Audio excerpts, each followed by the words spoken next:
Good afternoon, everyone.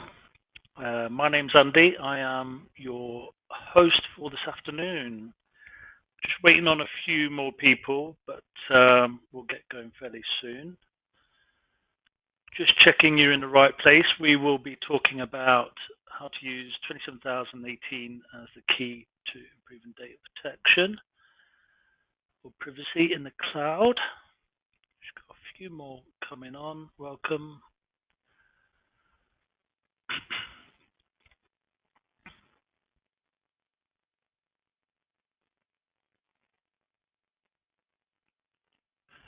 Just give it 20 more seconds and then we'll get cracking.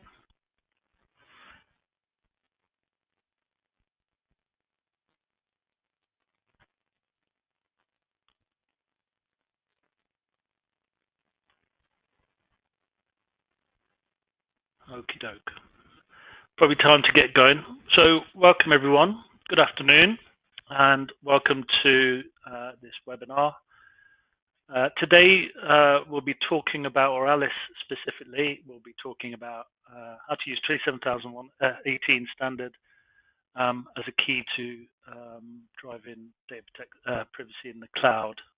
You on the next slide for me, please, Alice. Just some aspects to cover. So you'll be muted throughout the session. However, in the top right-hand corner, you should see a message box. So you will be able to message us. Please do throw in questions as they pop into your head, and then we'll pause at appropriate times to make sure we cover every question.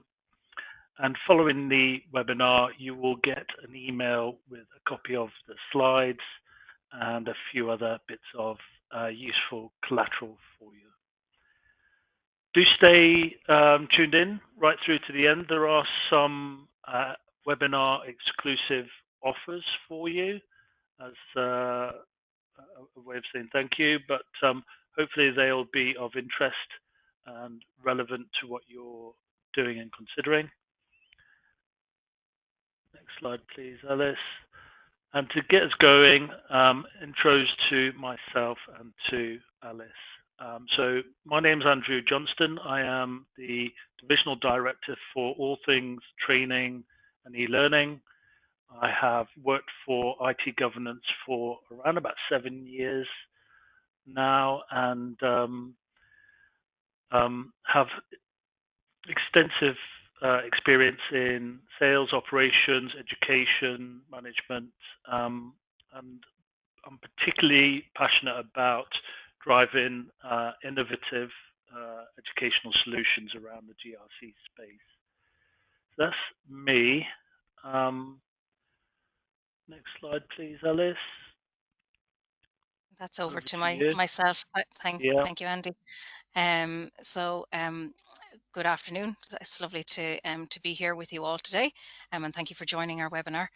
I suppose this is a little bit about myself. I am a senior governance, risk and compliance and privacy consultant and a PCI DSS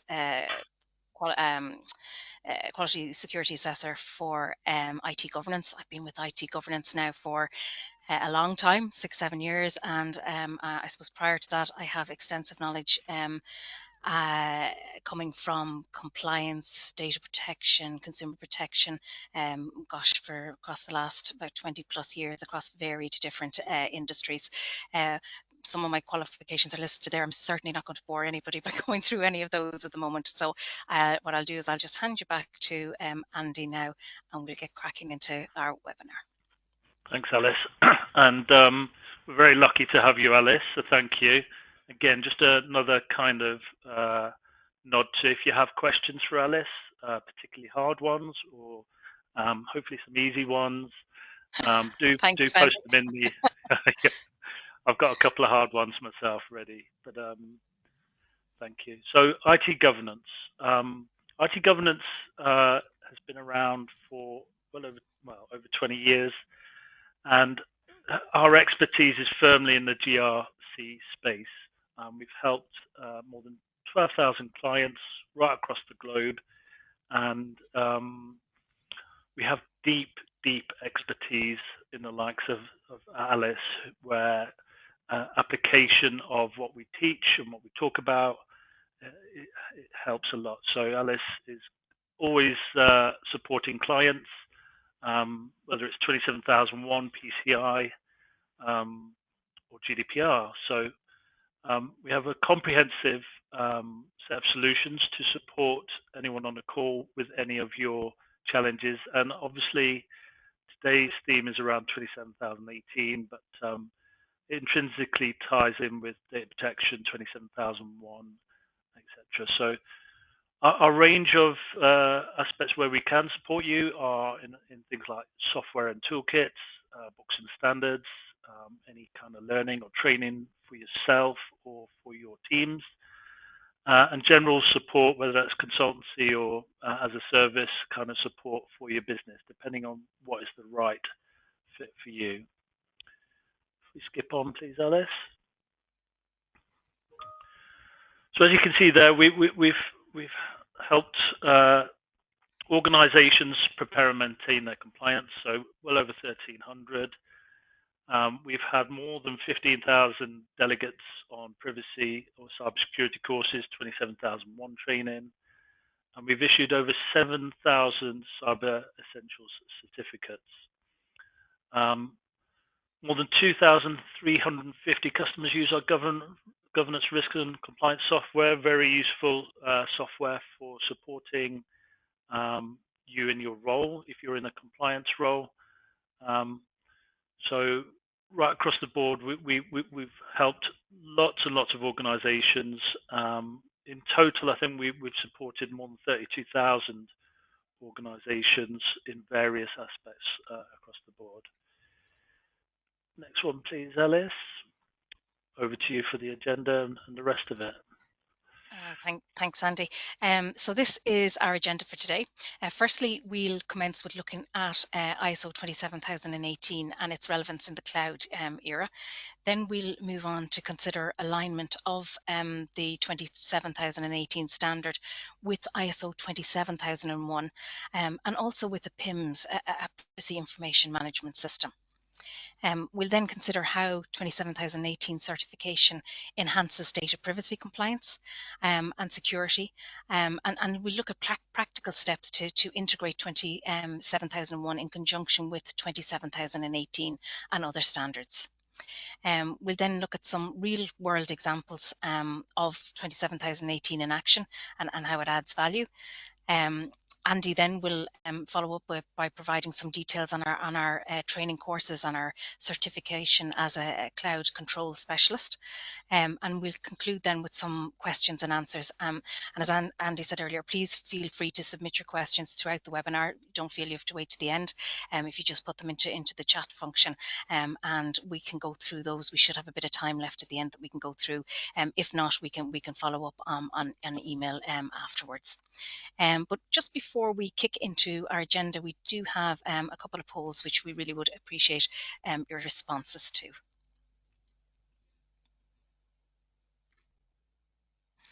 Andy, you're on mute, actually. That was me being a good lad. So first poll up is, what is your professional interest in 27018? This is just give us some information that Alice can use throughout the presentation. So you can see on there, some of you are clicking in already, so well done. So you're either a specialist already, or you're on a compliance team and you're looking to learn, or you're just broadly interested in the subject. So we've got a good number of you completed already. Well done.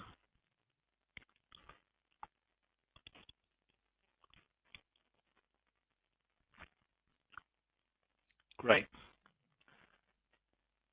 Thank you for everyone who's done that. It was very useful. And next one is, how familiar are you with 27018? So it's either new to you, you've read the standard, or you've read a bit about it, you already have the certification, or you're considering the certification. So we have a few of you considering the certification. One of you already has it. Well done. 2 of you now. Good. And quite a few of you, it's new to you, so you're in the right place. That's great.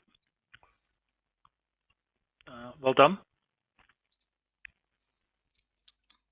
Brilliant. Thank you very much, everyone. And thanks, Andy. I'll continue on here. So our first item then on the agenda is to consider the 27018 standard and its relevance in the cloud area. We're going to do this by looking at the objectives of the standard, its scope and its structure. So I suppose just in case, and I did note from the polls that we do have a few people that may not be very familiar with privacy terms. So just in case, I'm going to run through a couple of privacy terms quite quickly first. So PII, PII stands for personally identifiable information, which is essentially the same as what we refer to as personal data in the UK and Europe. A PI controller is a stakeholder that determines the purposes and means for processing PI data, and a PI processor is the privacy stakeholder that processes PI on behalf of and in accordance with the instructions of a PI controller.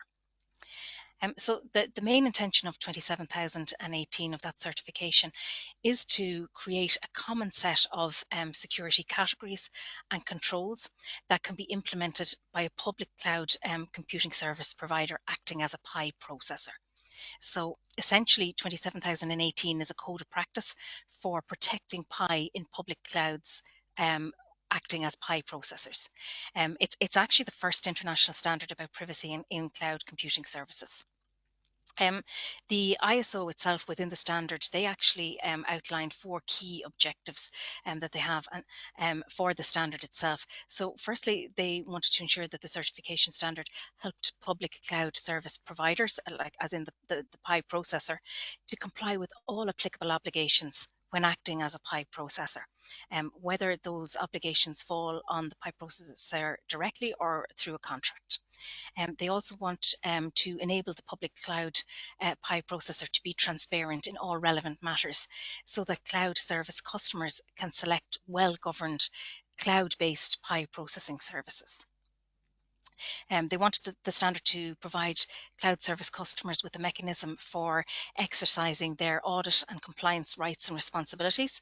And this standard is particularly helpful in cases where individual cloud service customer audits of data hosted in a multi-party virtualized environment can be impractical, really technically, or where such customer audits could increase risks to the physical and the logical network security controls. Another objective, and final objective they had, is to assist the cloud service customer and the public cloud PI processor in entering into a contractual agreement. Looking at the scope of 27018, it provides, I suppose the standard provides guidelines for a provider of public cloud services. And these guidelines take into account regulatory requirements such as the General Data Protection Regulation, the GDPR, for protecting PI. The guidelines and the standard can also be relevant to organisations acting as PI controllers. However, PI controllers can be subject to additional PI protection legislation, regulations, and obligations that don't actually apply to PI processors. So, for example, when it comes to notification of a data breach, the public cloud PI processor's responsibility is to notify the relevant cloud service customer, who is the PI controller. The PI processor must also maintain a record of the breach, and the 27018 standard does list what details should be recorded. The PI controller, however, has additional obligations which are not documented in the standard, but would be detailed, for example, in the GDPR. For example, the PI controller must risk assess the data breach and possibly, depending on the risk level, notify a regulator or notify the PI principal. Now, the PI principal is what we refer to as the data subject here in the UK and Europe. The standard is applicable to all types and sizes of organisations, including public and private companies, government entities, and not-for-profit organisations. It's essentially applicable to all organisations which provide information processing services as PI processors via the cloud. The structure of the standard, well, it actually has a very similar structure to a lot of other ISO standards, including ISO 27002. In that the main control category contains the control objective, stating what is to be achieved, and one or more controls then that can be applied to achieve the control objective. So the controls are structured with control title, the control, which is the control description, implementation guidance for public cloud PI protection, and other information for public cloud PI protection. So I suppose really the control title does what it says in the tin. It states the name of the control. The control description then defines the specific control statement and to satisfy the control objective. The implementation guidance then that provides more detailed information to support the implementation of the control and meeting the control objectives. And then the other information provides further information that may need to be taken into account, such as any legal considerations or references to other standards. So, you could consider an example here, and what I'm going to do is I'm actually going to use Control A point 6.2 from the standard itself, just to give you to show you how it is actually aligned out. And this is something that I am going to read from, as I am not going to know the controls and the control descriptions off by heart. So the control title is recording of all PI disclosures. The control description then is disclosures of PI to third parties should be recorded, including what PI has been disclosed, to whom and at what time. The public cloud PI protection implementation guidance then, and again I'm reading this from the standard itself, PI can be disclosed during the course of normal operations. These disclosures should be recorded. Any additional disclosures to third parties, such as those arising from lawful investigations or external audits, should also be recorded. The records should include the source of the disclosure and the source of the authority to make the disclosure. So that's it gives you an idea of what's contained within the standard itself. The last section there, other information for public cloud PI protection, there is no other information for that specific control. Just moving on.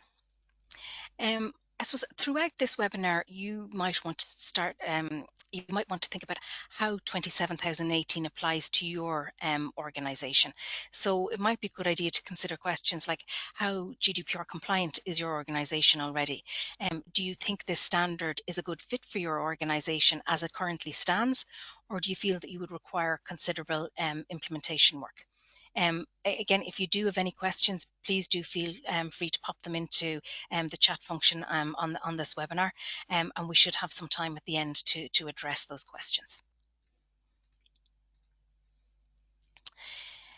So moving on then, this next section of the webinar is addressing how 27018 aligns with an ISO 27001 conforming ISMS, or an Information Security Management System, and how the 27018 standard also aligns with a PIMS, a Privacy Information Management System.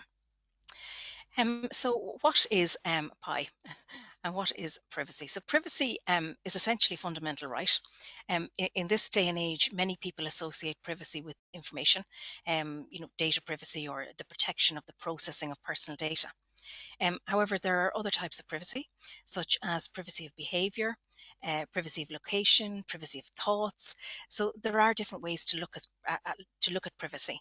So you could consider physical privacy. For instance, being frisked at an airport as part of security, or giving a bodily sample for medical reasons. These affect your physical privacy. Surveillance privacy, where your behavior and your activities are monitored. And information privacy, so how your personal information is captured, processed, stored, deleted, etc. As per 29100, PI, personally identifiable information, is any information that can be used to establish a link between the information and the natural person to whom the information relates, or B, is or can be directly or indirectly linked to a natural person.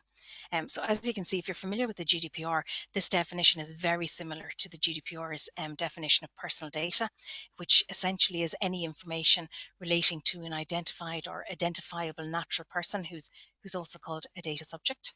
Um, um, now I know the GDPR does have quite a bit more to the definition of personal data, but I suppose in a nutshell, personal data really means any information that can identify or potentially identify a living individual. It does not actually have to include the individual's name. You might wonder why the standard refers to PI and not to personal data. And this is because personal data is largely an EU and UK term, whereas PI is more internationally known. And as the 27018 is an international standard, it uses the PI term. So 27018 is part of the overall ISO 27000 family of standards, which includes standards that cover information security management systems, as well as best practice in data protection and cyber resilience.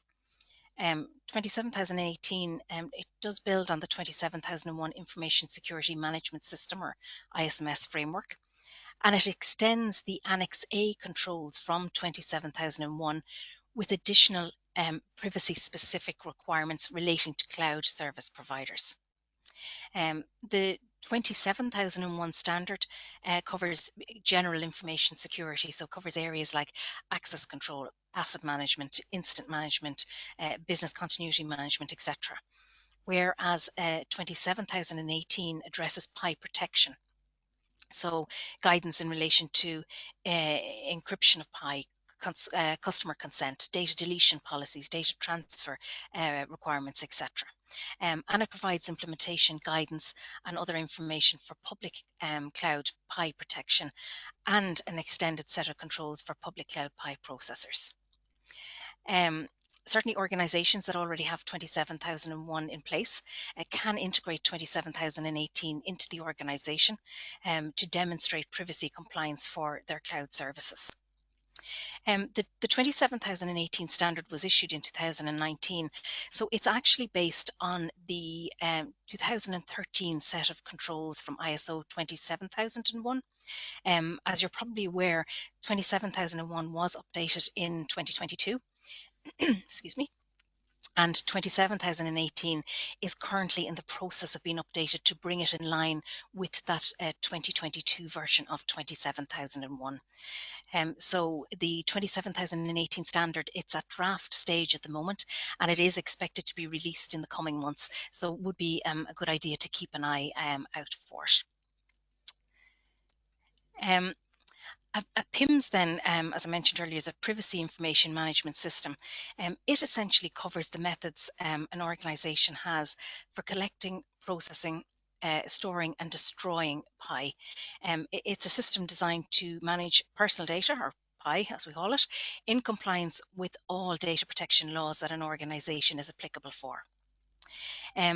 ISO 27701, that standard is a privacy extension to the management system standard for information security 27001. So there's a lot of 27s, there's a lot of numbers of standards that we could be going through, so I'll try to be clear and keep them as minimum as I can. So 27701 is based again on the 2013 version of 27001, but an updated version of 27701 is expected to be released very soon now, and it is believed that it will be a standard in its own right. So previously you had to have 27001 certification in order to certify to 27701. And certainly 27701 contains a considerable number of the GDPR obligations. So organizations that are confident in their GDPR compliance would certainly be meeting quite a lot of the requirements under 27701. But what about 27018's role in a privacy information management system? Well, 27018 provides cloud-specific privacy controls that enhance an organization's PIMS framework. In Annex A of 27018, it actually has controls covering areas such as consent, purpose legitimacy, data minimization, accountability, data use retention, disclosure, encryption of PI transmitted over public data transmission networks, and many more. 27018 is based on the control set from 27002. So it does take into consideration the specific risk environments arising from those PI protection requirements that apply to public cloud computing service providers that are acting as PI processors. 27018 also facilitates accountability for cloud PI as well, enhancing PIMS processes like data processing agreements, risk assessments, and audits. So an organization implementing 27001 is protecting its own information assets. However, in the context of PI protection requirements for a public cloud service provider acting as a PI processor, the organization is protecting the information assets that it has been entrusted with by its customers, the PI controllers. Some of the benefits then of aligning your 27001 ISMS with the 27018 standard. Well, firstly, it will ensure comprehensive risk management. Not only are you considering risks from an information security and privacy aspect, but you are also considering the information security and privacy risks to your own organization, to your customers, clients, and to the information security and privacy risks of the data subjects, the PI principles. Alignment will help you to demonstrate adherence to privacy laws via a robust and certified control framework. As part of maintaining certification, you must complete internal audits and you must undergo the certification body's external surveillance audits each year. Thus, you will have internal and external compliance monitoring frameworks in place. And this internal and external compliance monitoring framework will also assist in providing assurance to your customers that you're managing their PI and the PI of their customers securely and responsibly. The fourth benefit then that we've listed here is that of operational efficiency. So as you align your ISMS and the 27018 PIMS requirements, you will gain efficiencies in processes. As I mentioned at the start, these are just a few of the benefits of aligning your ISMS with 27018 PIMS. So now we're going to move on and look in more detail into how the 27018 certification enhances data privacy, compliance and security. So firstly, the 27018 certification facilitates regulatory alignment. It demonstrates compliance with global data protection laws. We've given an example here of GDPR. There's also the CCPA, which is the California Consumer Privacy Act. Obviously, just two of the many ones that are out there. But it does demonstrate compliance with global data protection laws by addressing key privacy principles like consent, data subject rights, data processing limitations, etc. And while the standard does not refer to specific privacy legislation, for example, the GDPR is not mentioned at all within the standard. The standard, however, does refer regularly to jurisdictions with sentences like individual jurisdictions can impose specific requirements regarding or in some jurisdictions it can be required to apply requirements such as so ultimately the standard is referring to the applicable legislation and regulation of whatever jurisdiction your organization is based within and is within scope for. The standard also supports adherence to contractual obligations for cloud service customers requiring privacy assurances. So if you remember, I mentioned on a slide earlier about the objectives of the standard itself, and one of those objectives is to assist the cloud service customer and the public cloud PI processor in entering into a contractual agreement. Well, the standard also refers to the fact that an organisation must identify its requirements for the protection of PI, and that these requirements can be identified from one of three sources. So it lists the first source as legal, statutory, regulatory and contractual requirements. It says the second source is risks, which I will discuss on another slide a little bit later on. And the third source then is from corporate policies. So considering the first of these sources, legal, statutory, regulatory and contractual requirements, this means that when you are starting your 27018 implementation, you need to identify all your requirements, including your contractual requirements. For example, some cloud service customers may have specific deletion timelines that they want you to adhere to. These timelines should be built into your 27018 PIMs, and therefore monitoring of compliance with those controls then will be part of your annual internal and external auditing processes.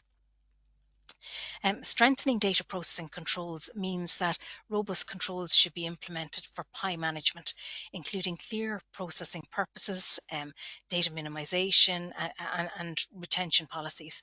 There should be transparency and accountability for cloud service providers that are managing customer data. And certainly adherence to the 27018 controls will demonstrate this transparency and accountability. So adherence to the 27018 controls and control guidance will strengthen your existing information security and privacy controls. Considering PI specific security controls first, Annex A of 27018 contains an extended control set for PI protection, and it includes areas such as cooperating with PI principal rights, secure erasure of files, disclosure notifications, confidentiality and non-disclosure agreements, anonymization, pseudonymization, etc. There's quite a lot of controls there. But these PI-specific controls and guidance, they will enhance your existing ISMS controls. Even considering the example on the slide here, implementing encryption, anonymization and pseudonymization techniques is going to enhance your already existing access controls in the areas of role-based access, multi-factor authentication and access monitoring. Similarly, having enforced measures for secure data disposal and breach response plans will reduce the risk of unauthorized access to PI or accidental disclosure of PI. There are business and operational benefits to being certified to 27018. Certification signals trust and credibility, which can help businesses attract privacy-conscious customers. It also differentiates organizations in the competitive cloud services market.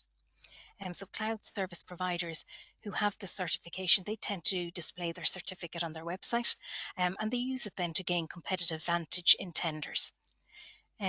Implementation of ISO 27018 can provide efficiencies in privacy management, as adherence to the controls and guidance of the standard can streamline processes for implementing privacy controls and responding to compliance audits.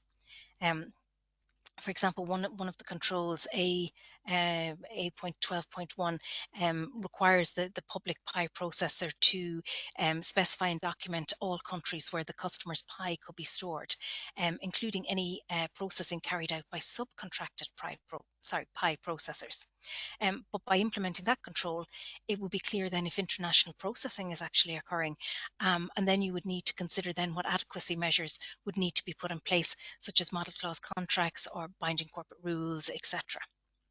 I suppose a big win for cloud service providers is also the fact that quite a number of organizations now recognize the 27001 and the 27018 certifications, and thus the time spent on vendor onboarding and review processes can be significantly reduced.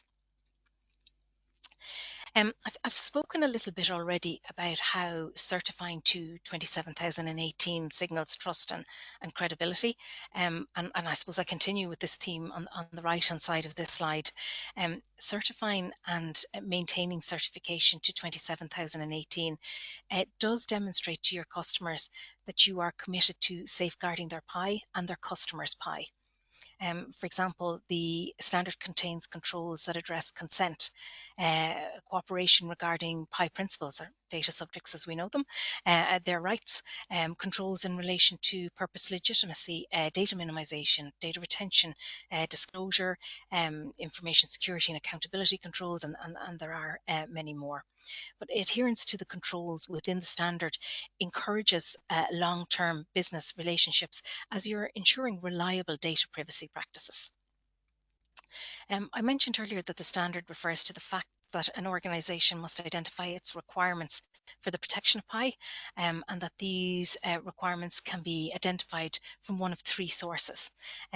One of those sources is by assessing the risks associated with PI, taking into account the organisation's overall business strategy and objectives.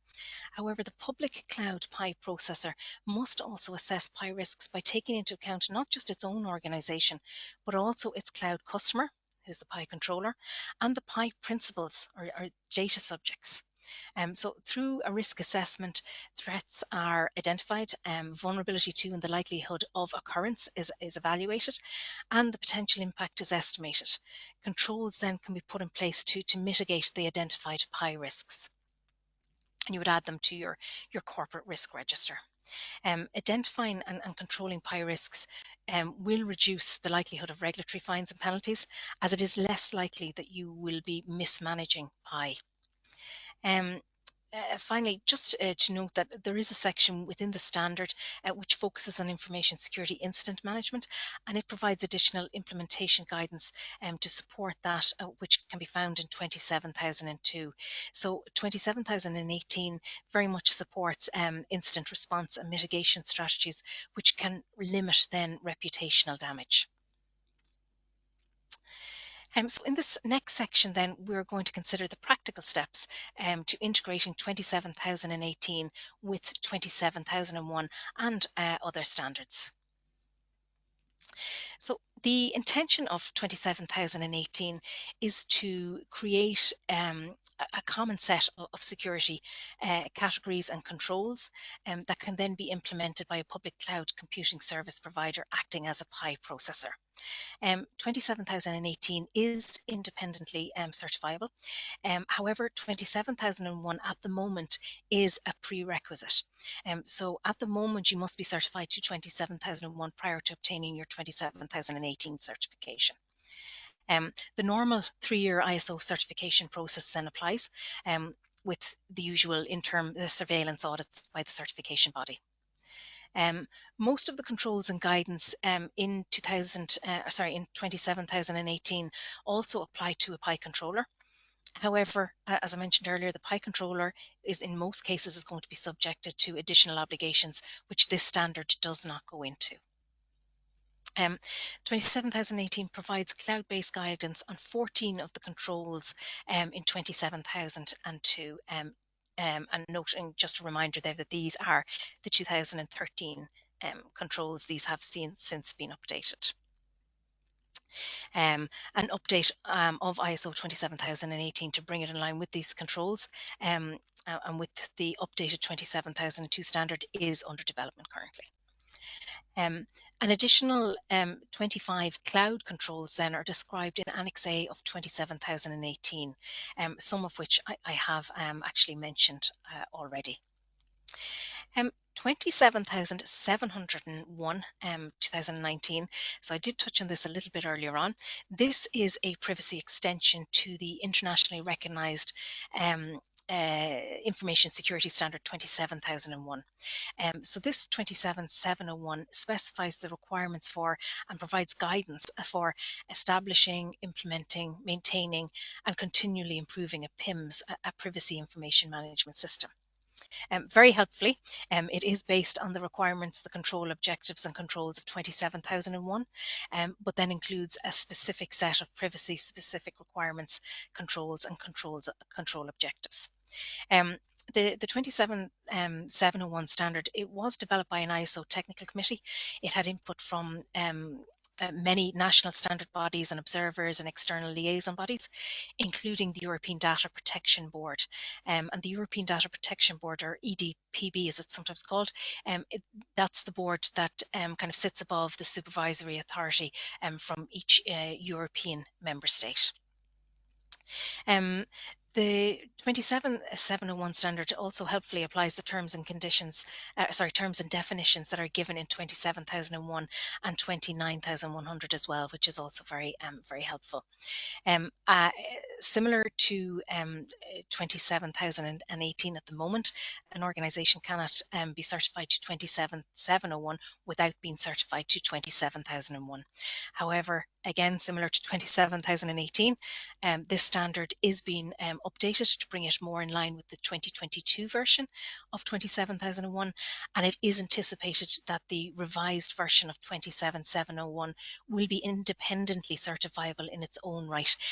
That is, that an organisation will not actually need to be 27001 certified in order to certify to 27701. So if you are a public cloud PI processor and you wish to implement 27018, you currently must have 27001 in place, but we would recommend one of these two approaches. So one, you could take a risk-based approach, start with the 27001 Annex A controls as your foundation, and then enhance these existing information security controls with privacy-specific controls from 27018. So to give you an example there, 27001-2013 has a control in relation to protection of log information. And the control states something on the lines of that logging facilities and log information must be protected against tampering and unauthorized access. Well, 27018 then enhances this control with guidance advising that log information recorded for purposes such as operational diagnostics or security monitoring may contain PI, and therefore measures such as controlling access need to be put in place to ensure that logged information is only used for the purposes that it was intended for. 27018 also suggests that a procedure should be put in place to ensure that logged information is deleted within a specified and documented time, and preferably that deletion is conducted automatically. By taking the risk-based approach, it'll help you to identify areas of overlap to avoid duplication, such as from the areas of encryption or data access. The second approach then is to focus on the privacy-specific enhancements first. So you would start with the Annex A controls from 27018. So there are controls like consent management, PI anonymization, deletion, retention, PI principal rights, accountability, etc. And you would take the necessary actions to implement these controls and then link them back in with your existing ISMS framework to ensure then end-to-end privacy compliance. At the end of the day, either approach will work.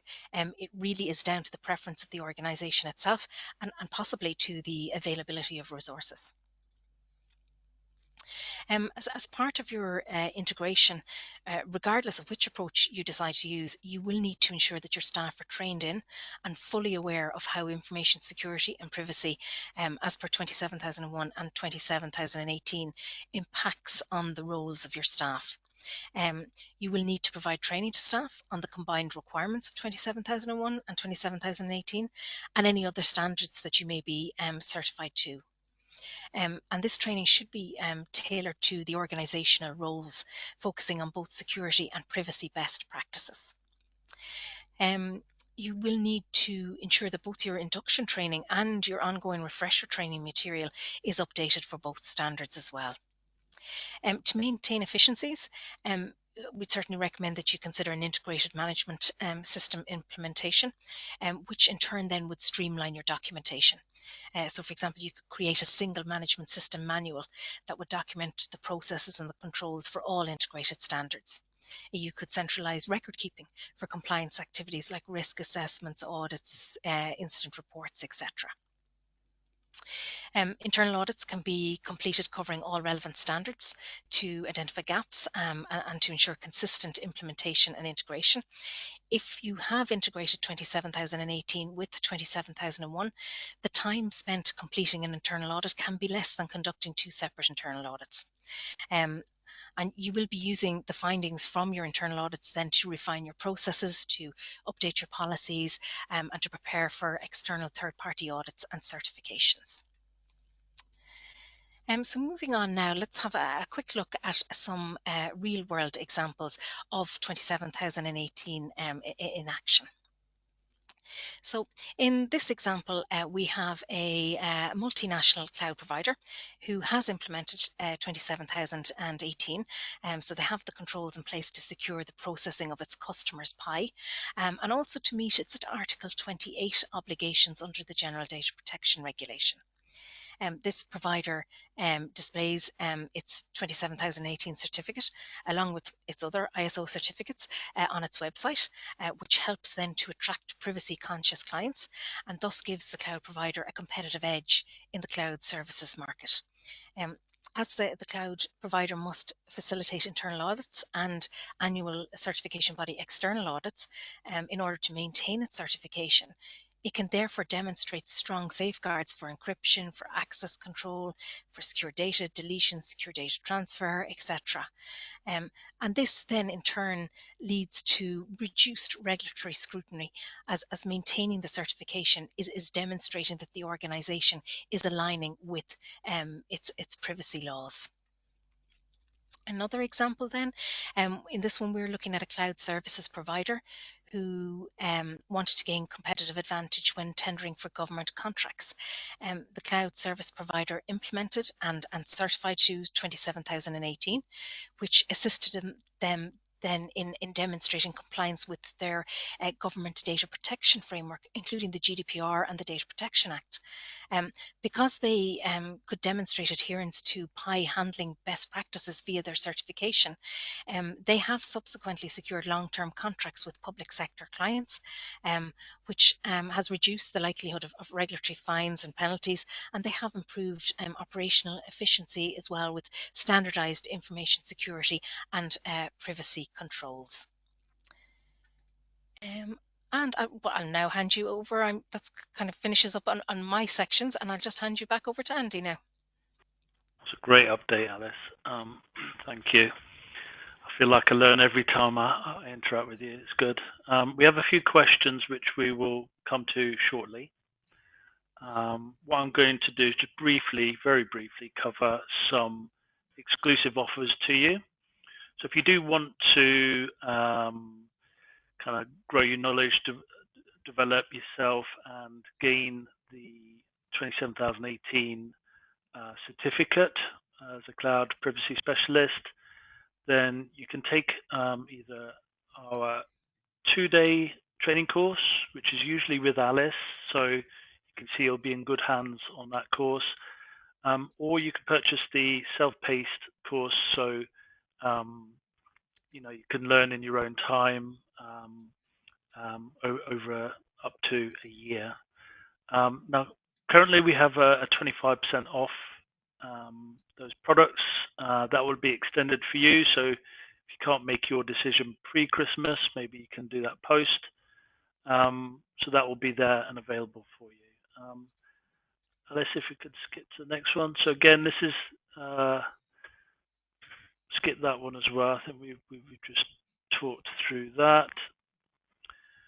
We also have 25% off our IEC squared CCSP training course. So this is for those of you maybe in management, or maybe have done CISM or CISP before, or maybe not. But that course gives global best practice on cloud, managing cloud. So again, there's 25% off. It's a cloud theme as well as the 27018.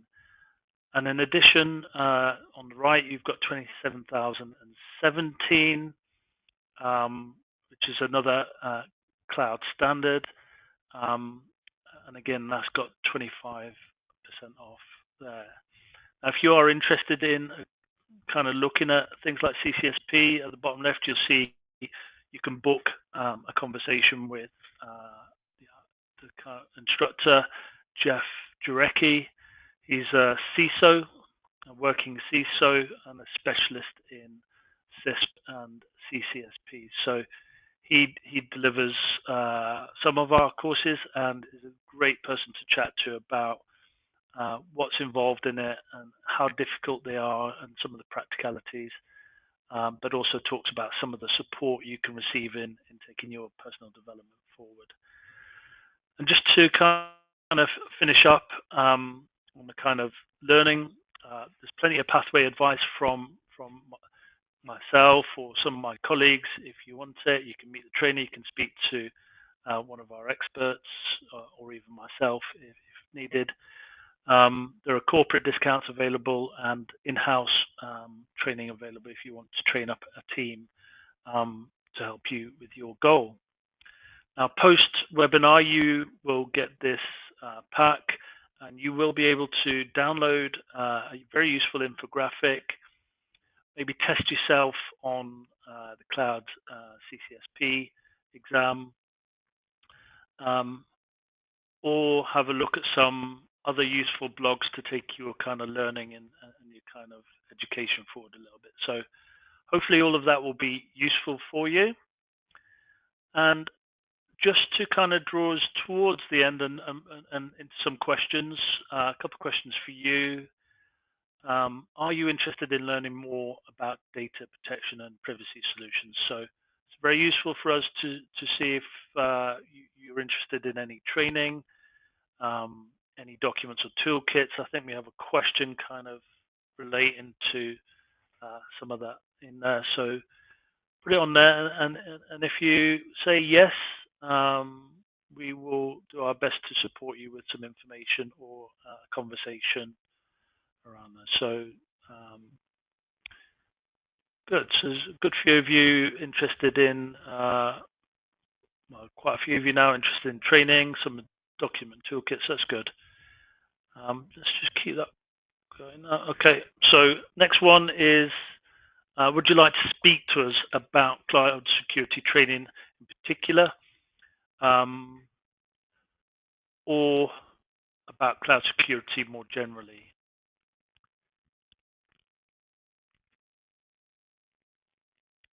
Yeah, so a few of you want specifically about 2018 and more generally. There's a few of you who have already achieved the standard certification for your business and a couple looking to take it, so maybe they're of use to you. That's good. Thank you for your input. To kind of draw us to a close, we have some very nice questions, Alice, for you, and I'll read them out and then let's see what you've got. So from Brian, thank you, Brian. Will an audit of ISO 27018 be conducted separately from 27001 or in conjunction with? So I'm assuming when trying to obtain certification. I just realized I was on mute there. So certainly for obtaining certification in the first place, the stage 1 and stage 2 audits tend to be separately and tend to focus just on 27018. However, you can, if you integrate then, integrate 27018 in with 27001, and if you have an auditor that is I suppose qualified to deliver deliver those audits as well, they will audit both then together going forward. Yeah, and a bit of a follow-up, does the certification, the 27018 certification with the 3-year cycle, should it coincide with that of the 27001, or will it be different? I think you partly answered that just then, so... Yeah, so it can you can link it in so that you are having your surveillance audits covering both standards, and you can, whichever one comes up for recertification first, which tends to be generally the 27001, you can recertify to 27018 at that stage as well, so that you have it on the same kind of loop, then both of them together going forward. Thank you. So one from Ernest. How would one obtain the following official standards documentation? So 27001, 27018, and GDPR. So how would we obtain the official standards documentation? Okay, so for the ISO standards, they're actually available via our website. So anybody can log onto our website, go to the shop, and you can select which standard you want, and they're available there to purchase. The GDPR is actually a legislation. It's on the European Commission's website. It's something that is freely available. So even if you go on and just Google General Data Protection Regulation, it'll bring you to the link where you can download it then. Yeah, there's a lot to go through with the GDPR. So hopefully that helps you, Ernest. Obviously, you can potentially book yourself onto a foundational level course for any of those courses, which you can then use alongside that documentation to kind of get what it's saying, because there's a lot in all of those. Thank you, Mahela. So the link has been sent in to you. Don't have any other questions from the audience. I'll just wait a touch longer. But Alice, you mentioned earlier that if a PII processor has a data breach, the standard specifies that certain details have to be recorded. Can you give us an indication of what these are? Yeah, so because they are actually listed out in the standard as to what has to be recorded, so Okay. it would be like a description of the incident and the data that's compromised, any details in relation to notifications that have been performed, so any steps taken to notify the cloud service customer, the consequences of the data breach, the name of the reporter, the name of the breach was reported to, steps taken to resolve the breach, and whether or not the breach resulted in a loss, disclosure, or alteration of PI as well. They would all need to be recorded. It's a lot to track through. When you were going through it, I was just thinking, goodness me, it's a lot of stuff to kind of record. Now, But it's you good. also It's mentioned. good. Sorry, Go Andy, on. I was just going to say it's good from that point of view in that the standard kind of does call out what you have to record, rather than kind of leaving it up to people to decide themselves. So from that point of view, Yeah, it does make it a bit easier to implement. yeah. I think obviously me not being a specialist, it sounds maybe harder than it actually is. But where you have to kind of know where the PII information is going, and then to their third party, and it's quite a challenge, isn't it? You mentioned earlier as well. You you can certify to 27018. I wasn't clear. So you can or you cannot or you have to have the prereq. I wasn't quite clear. Yeah, no, and that's actually a really good question because it does cause quite a bit of confusion. So it is independently certifiable in that you can receive a certificate that says you are Okay. 27018 certified. However, you have to be certified to 27001 prior to going for your 27018 certification. So having 27001 is definitely a prerequisite at the moment. Um, But you you know, can get the certificate for 27018, but you have to have I'm still. 27,001 first. You have to have 27,001 first. Yeah.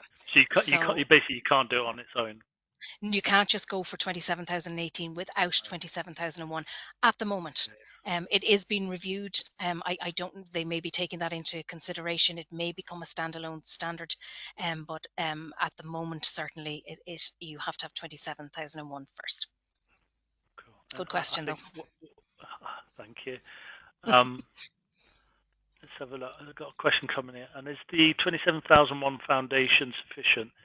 Um, it depends on your goal and your role, I should think. Um, the Most the best, definitely. yeah. I mean, it's something maybe to have a conversation with myself, Mo, or one of the team. If you are a lead or going to be a lead within the business, I would suggest the foundation is not sufficient. And moving on to an implementer course, or if you're going to do internal audits, there's an internal audit kind of course. So I think it's a great starting point at the very, very least. And we do have some, if you do need the lead implementer, there is a combination of the foundation lead implementer discounts. You buy them together, it's cheaper. But we'll probably reach out to you and have a bit more of a kind of deeper conversation just to assess that. Last question. I know we're running out of time. We've got 1 minute, but I don't know if you'd be able to answer this, Alice. I'm so sorry. So the 27001 2013 version moved to 2022, and the 27018 version is still 2013. So how does anyone with a certification to 2022 standard add in the 27018? Can you still do that? You can still do that because you can map the Right. 2013 controls into the 2022, so you certainly still can. But however, we are expecting the updated 27018 in the coming months, in the next few months. So, you know, certainly from an implementation perspective, I'd be expecting people to be implementing to the new standard. Hopefully, The hopefully latest it'll one. be out. Yeah, yeah. There's nothing to stop that. That's good. Mhm. So we are bang on 4 o'clock. I don't have any new questions. So on that note, we'll end it. Thank you ever so much for everyone who managed to stay on and listen all the way through. Thank you, Alice, and thank you for everyone who helped No problem. to organise the webinar. Hope you have a lovely evening. Take care. Thanks, Andy.